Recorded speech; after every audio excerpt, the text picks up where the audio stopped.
Rapid action ব্যাটালিয়নের কমপক্ষে 8টি টহল সবসময় থাকবে। এছাড়াও আমাদের সাদা পোশাকে বেশ কিছু গোয়েন্দা সংস্থা থাকবে, গোয়েন্দার লোকজন থাকবে। তো আশা করি নির্বাচনটা খুব সুন্দরভাবে সুষ্ঠুভাবে সম্পন্ন হবে। আমরা আজকে প্রক্টর মহোদয়ের সাথে কথা বলেছি, একটা মিটিং করেছি, সমন্বয় মিটিং, এবং প্রধান নির্বাচন কমিশনার স্যারের সাথেও আমরা মিটিং করেছি। তো দুই জায়গাতেই আমাদের নির্বাচনের যে নির্বাচন কমিশনার স্যারের পরিকল্পনাটা এবং প্রক্টর মহোদয়ের যে পরিকল্পনা আছে এগুলো শুনেছি।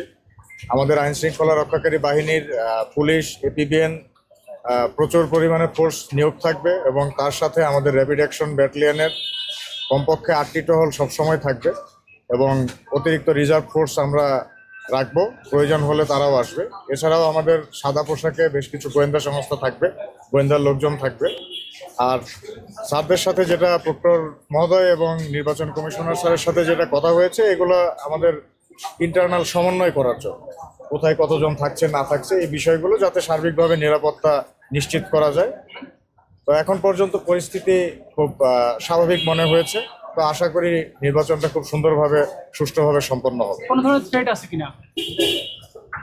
দেখুন, গত 1 বছর বা 14 মাসের অভিজ্ঞতা থেকে যদি দেখেন, থ্রেট আসলে খুব বেশি পরিকল্পিতভাবে আসে এরকম না।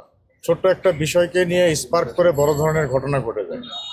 তো এই ছোট ছোট স্পার্কগুলো যাতে কেউ করতে না পারে, বা বাইরে থেকে, মূলত স্টুডেন্টদের কোনো সমস্যা নেই। স্টুডেন্টরা তো আসলে নিজেদের ক্লাসমেট, ফ্রেন্ড বা বড় ভাই ছোট ভাই। তো বাইরে থেকে কেউ যেন কোনো ইন্ধন দিতে না পারে সেটার বিষয়ে আমরা বেশি সতর্কতা রাখি।